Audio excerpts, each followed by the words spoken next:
Hey, I'm David, and this is the whole picture. So originally, I was thinking about doing a live stream to talk about the Summicron 28mm a spherical v.1, but a few things kind of happened over the last few weeks between being busy, but also new products coming out. And one of those is this very, very interesting lens that I happened to find on Amazon. Let me get this in focus here. I'm also trying kind of different streaming setups.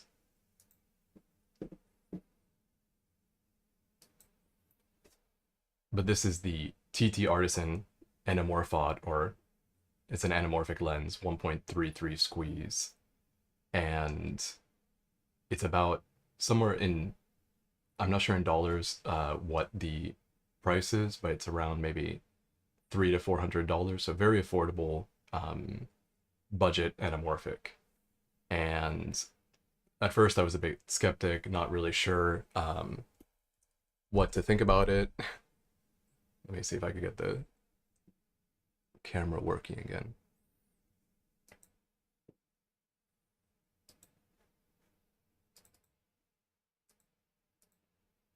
There we go. But like I was saying, I wasn't really sure what to think about this little lens.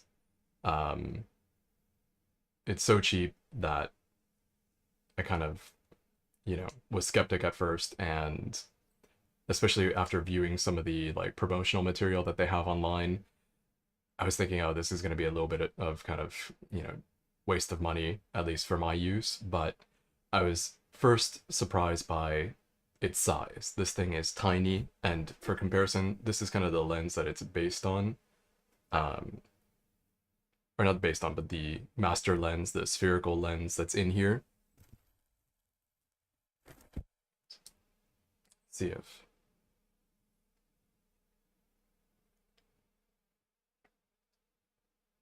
so you could see that the original lens is kind of like a pancake lens, very small and compact, and then they've added in front of that an anamorphic element.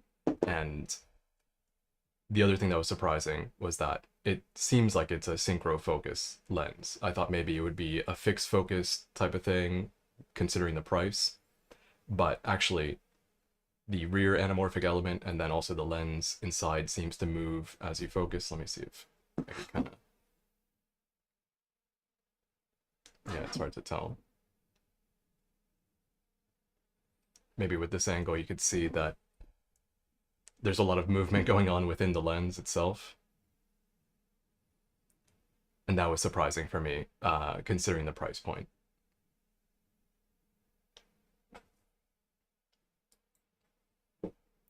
And let me see.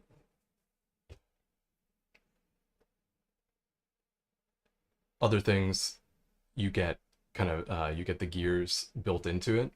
Um, so that's something that at this price point you don't really see too often, even with Surui.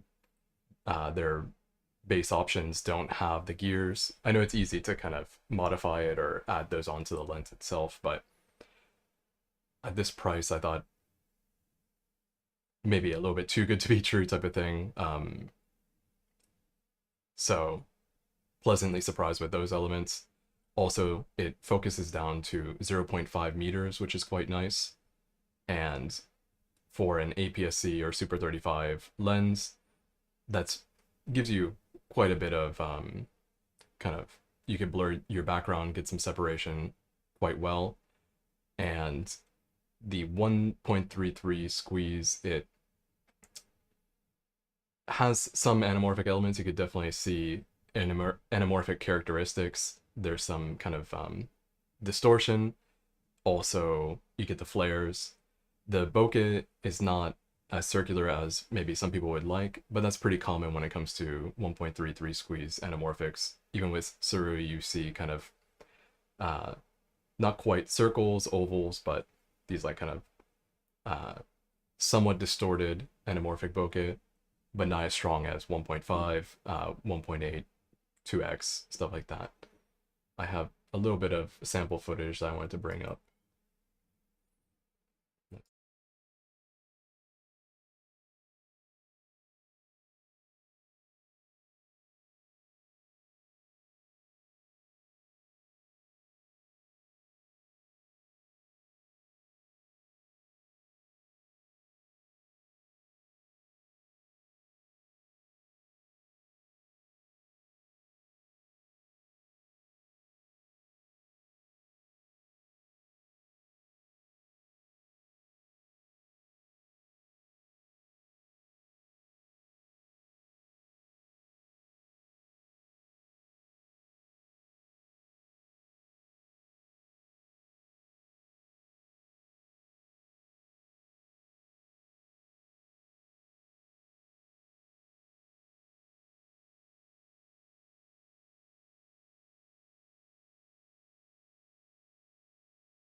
So one other thing that's very interesting about it is that I was using this on Fuji's X-H2S, and you have open gate 2x3, and with a 1.33 being 2:1, not the 2.4:1 that we traditionally associate with widescreen images, but still a wide image, and then from there you could do different kinds of crops if you want.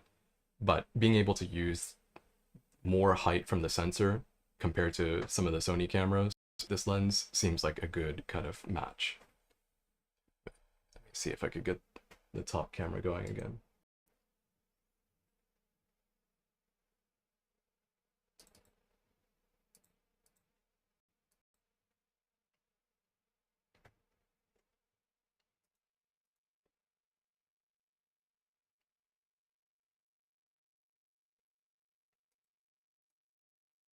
And what else?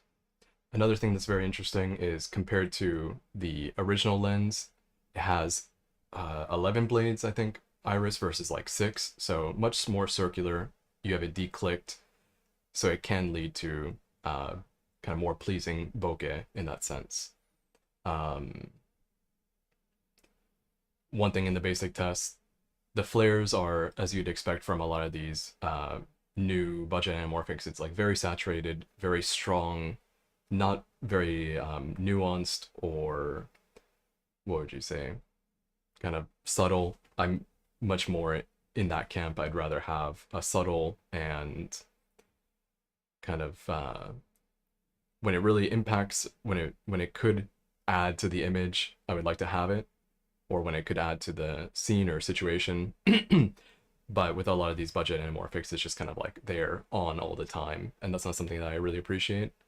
But I did like that kind of more sunburst style thing when the aperture is wide open, and I found that when you close it down, it gets sharper, kind of sunburst style look. So that was pretty interesting.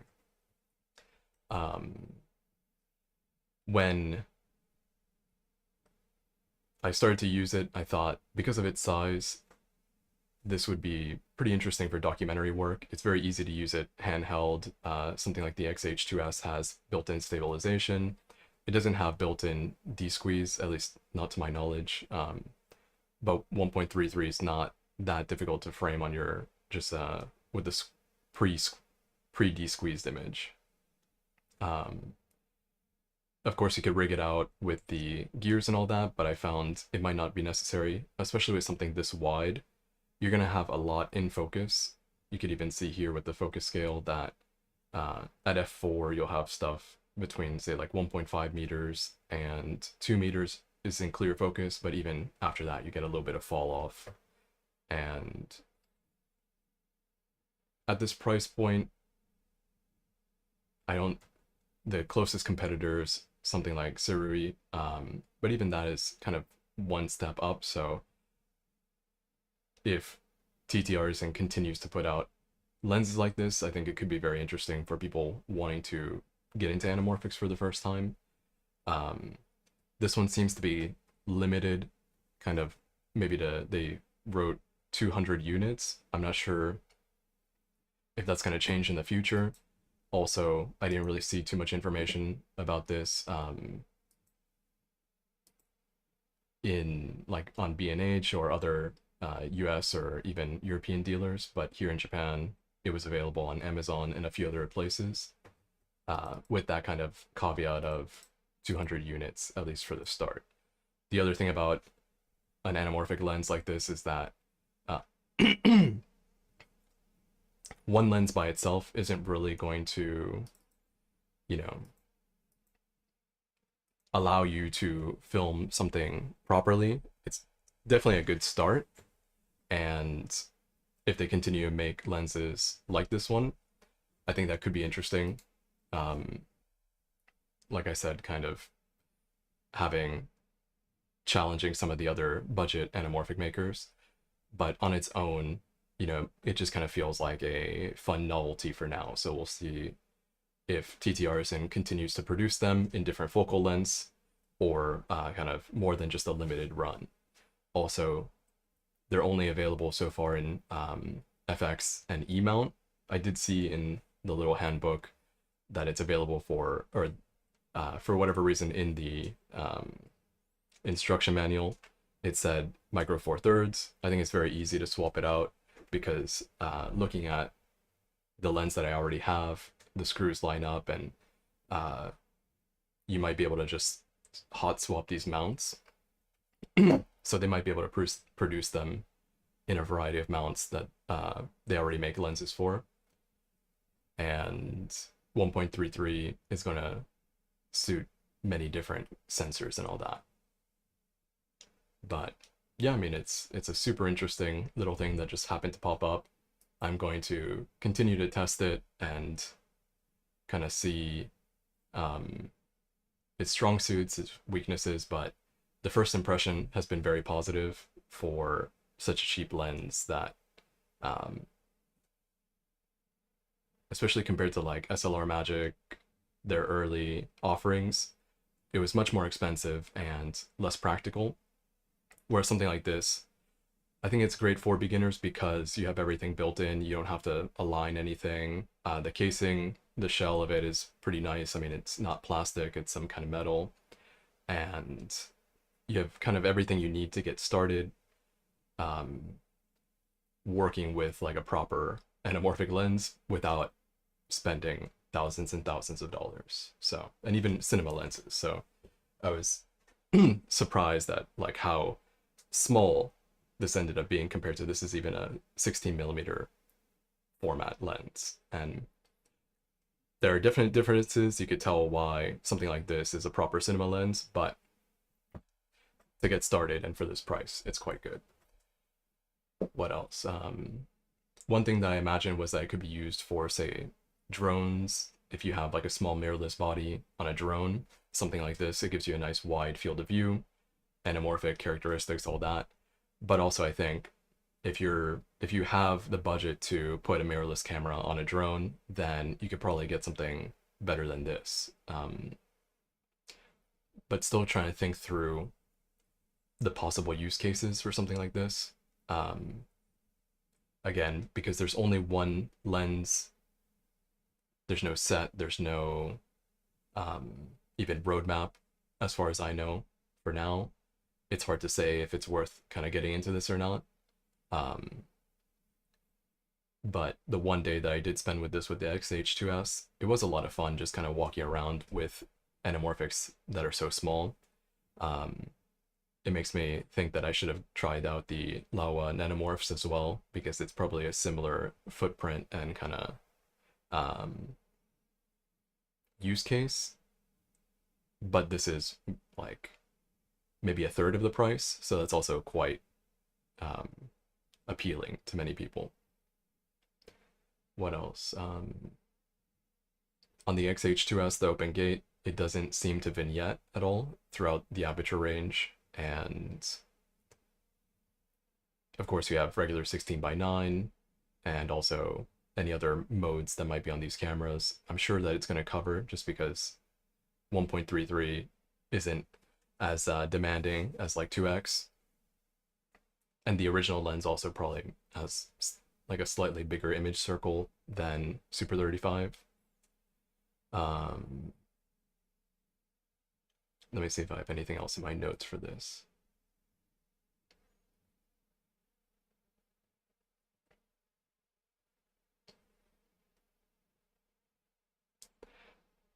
And then I think I mentioned it, but I'll kind of elaborate a little bit. I think this would be great for some kind of documentary work. I know it's not going to fit into everything, but there is a project that I've been working on where I want to use anamorphics for most of the footage. And up until now, I'd been taking around either like larger proper anamorphics, whether it's the cheap SLR Magics or anything up to the Lomo square fronts and stuff like that. And it's very cumbersome. Also, they don't really match that well. But if you want to film something with anamorphics, this size is going to let you kind of get more access than carrying around something like a Lomo square front that requires rails and other stuff like that. If you want something that you just blend into the environment. This doesn't look like an anamorphic lens. It doesn't look like something big and high production type thing. So you might get more access to things that other kits wouldn't allow you to. Even though it has the gears and all that, I found it's very easy just to rack focus like kind of any other lens. And then if you're in an environment that you can have your focus gears, your follow focus, or if you put this on a gimbal or something, it's very beneficial. But I'm looking forward to seeing what is possible in that kind of like documentary space with something like this. But yeah, that's kind of this TTartisan Anamorphot. Also, at first I thought, because of the look of it, the front, and the name Anamorphot, I was wondering if TTartisan picked up a bunch of cheap SLR Magic Anamorphot adapters and built them into their lenses, but now, after holding it, I don't necessarily think that's the case. I think this is something more kind of bespoke and custom made. But yeah, that's the TTartisan Anamorphot. More to come very soon. So the next thing on the list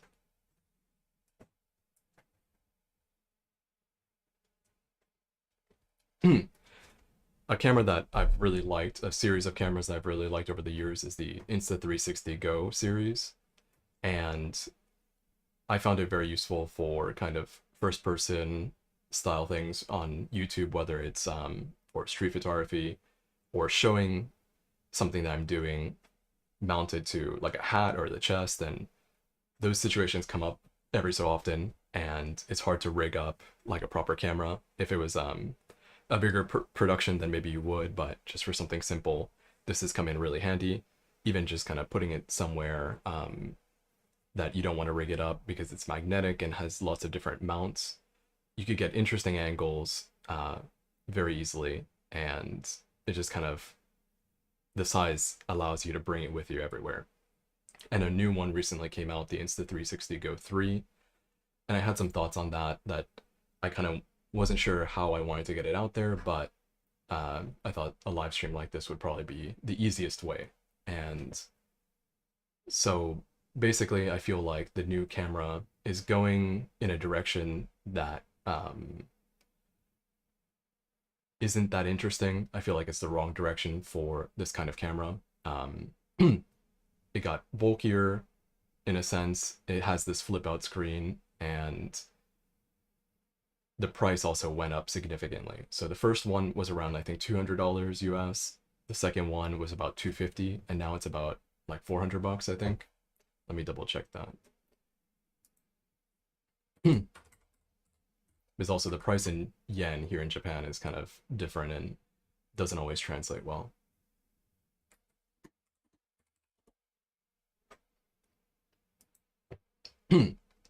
So yeah, it's about 400 for the 64 gig. The 128 gig is $429.99, and then the cheapest 32 gig option is $37.99. But significant price bump compared to the original and the second generation. And it has this form factor that, between the screen and the camera being exposed and all that, this big record button, it feels much more like a GoPro. And of course, you could still take the camera out of the casing and use it in all these unique ways that I really appreciate, but I don't think these kinds of cameras necessarily need like a flip out screen. They're so wide angle, and the software allows you to play with the image afterwards, that as long as you're pointing it in your general direction, or in the general direction of what you want to capture, you're pretty good. So that monitoring aspect, I feel like, is not necessary.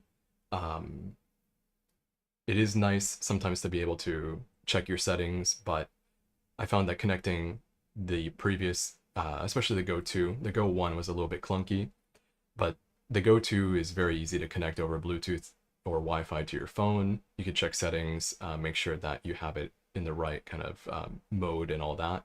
Or even the, I found it to be, this little screen, to be very intuitive, and it just gives you at a glance exactly what you want. You could cycle through different settings, and it was kind of just enough for you to quickly do something. And if you really needed to dig into the settings, you could pull out your phone. So this was like the perfect balance for me. Whereas the new one, like I said, it's going in more of this action camera direction, which is a very saturated market. And Insta360 already offers kind of a variety of action camera adjacent products. So I thought it was an unfortunate direction, being kind of a heavy user of the previous generations. I don't think that I'm going to actually pick up this one, despite the fact that actually adds two of the features that I thought would make the Go-To perfect, which is this loop recording and also pre-recording. So one of the biggest issues with the previous generations was that you would have to kind of guess when something interesting was going to happen and press the record button, and then you could record for anywhere from like 30 seconds to 5 minutes, but you would have to press record before the action started, and that doesn't always work for my applications and many people's applications.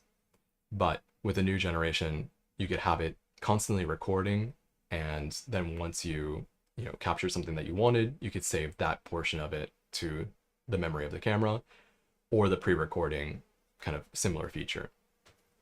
And really that's what I wanted in something like this, so that if I'm doing like street photography first person view, I could just have it always recording, and then when I happen to capture something interesting, I could save that footage instead of needing to like press record on this and then see if I'm going to capture a photo. Maybe I do, maybe I don't. And you end up with tons of footage that you don't need.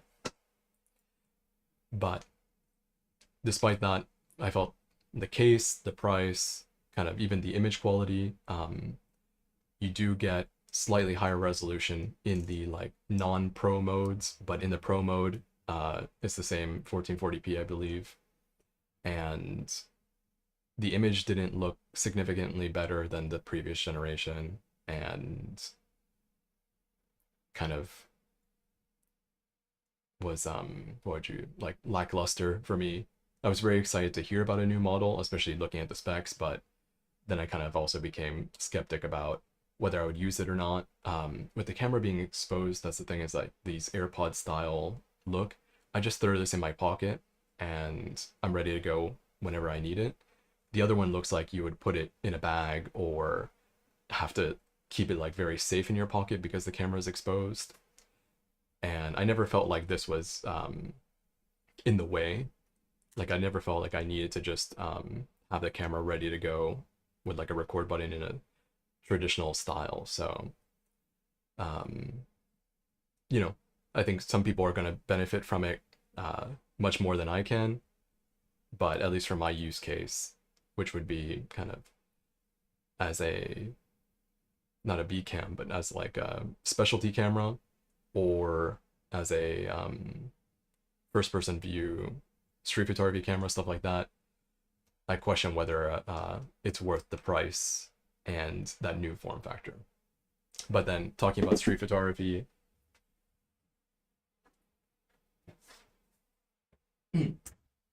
another lens that I wanted to talk about was the Summicron 28mm f2 spherical version 1.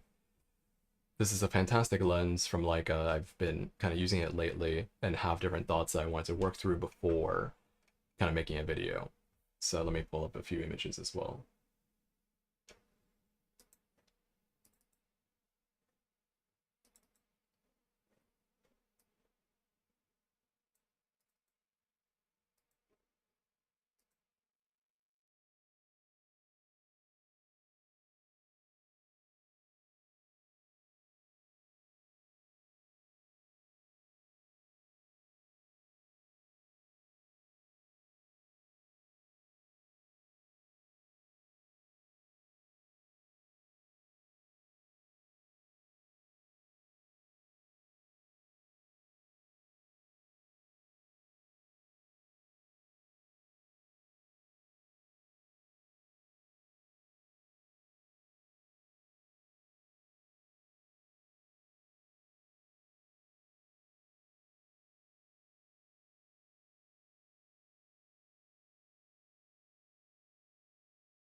that there's always a very special look for Leica lenses, and it's hard to, I guess, quantify.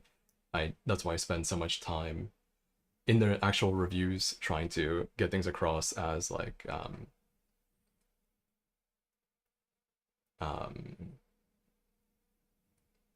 in a way that's easy to understand and like quantify, hopefully. But there's definitely a special characteristic to Leica lenses, and the way that you even use them. I've always felt that they offer, between the focus tab and kind of different ergonomic features, and of course the aesthetics, it's very appealing to me personally. Then reflecting on the images, just the quality of it is always very high.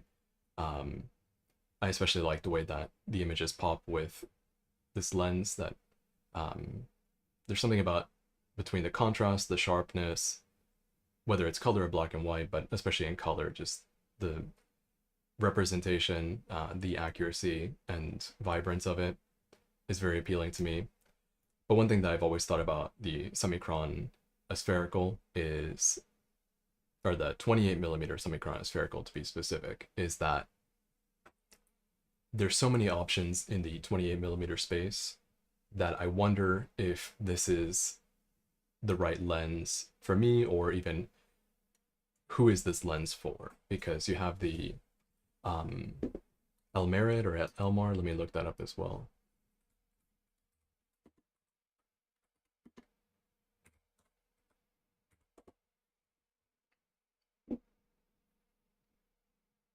The Elmarit. So for you have a lens that you sacrifice a little bit of light transmission, so f2.8 versus f2, but it's significantly cheaper, and at least from my testing of that lens, the aspherical version, also version 1, because now I believe there's a version 2, but you know, you're not trading off too much other than that light transmission, the difference between f2 and f2.8. And personally, other than some of the low light, like there's only maybe 1 or 2 low light pictures in that sample gallery that I had. Everything else is probably at f, 2.8, 4, 5.6. I like to stop down these lenses for street photography and even in other use cases. So I wonder if this was the right lens for me in that sense. But also then you have the Summilux. So if you really need the light, if you want faster lenses, you want that separation, low light capabilities, all of that, you have the Summilux, which is much more expensive, but kind of you have this lens sandwiched in the middle, and then you also have kind of alternatives in the form of the Q series. So if you are a fan of the 28mm focal length, now the Q3 looks like a really great camera, or even the older generations will serve many people just fine. So that also kind of strikes a balance if you don't want to, or if you are a big fan of the 28mm focal length and you don't mind having that fixed lens camera, I could also see that being a better option than this lens. And then you also have stuff like the f5.6 like pancake lens. So the 28mm focal length is very saturated for modern Leica compared to some of the other lenses like 35mm. I think only you have the Summilux and Summicron, stuff like that. So it feels like this lens sits right in the middle, but also in that sense, it doesn't necessarily make sense for everyone, because you're still paying a premium for that extra light transmission over the Elmar, but it's like not that much. I felt like it wasn't that much of a difference, or it wasn't maybe worth paying that premium. And then if you can afford it, or if you don't mind carrying around the bigger lens and you need the light transmission, you have other options. And yeah, I'm just trying to work through my thoughts for this lens for a proper review. But it's probably going to focus on something about that, how it's a great lens, I really like using it, but maybe it's just worth going for kind of not the extreme, but like not trying to be in the middle, trying to find what your actual use case is. That if you're going to mostly photograph during the day, or if you want a smaller package like for travel and all that, um, you have better options. Or if you need to go all the way, highest quality, most everything, you have that option as well. You have stuff like the Q. So I bought this before the Q came out. I bought this maybe 6 years ago, I believe. So at that time, it made sense for me. Um, and also, I'm kind of invested into the Summicron line. I have a lot of lenses from this generation. But now I'm questioning whether, even I made the video about the 90mm Apo, and it's a great lens, but also I feel like it's a little bit maybe too specialized. Whereas this one maybe is not specialized enough. Kind of, I know that it's a different criticism of it, but yeah, that's kind of what I've been working through. But anyways, I think I'm going to start to wrap this up. If anyone has any questions or comments, I'm happy to answer them afterwards. So you could ask me about the Summicron 20mm spherical version 1, the TTartisan Anamorphot, or the Insta360 Go 3, and I'd be happy to chat about that and kind of work through my thoughts before doing a proper review. Anyways, I want to also try to improve the streaming setup. Kind of my top-down camera wasn't working that well at the beginning, and I want to continue to do this because it does help me work through how I want to approach these videos instead of sitting down to write a script and then revising it over and over again. I think this could help me get through kind of some of the early stages, early hurdles, and then tackle the more kind of concise script to then film. But anyways, I'm David, and this is the whole picture.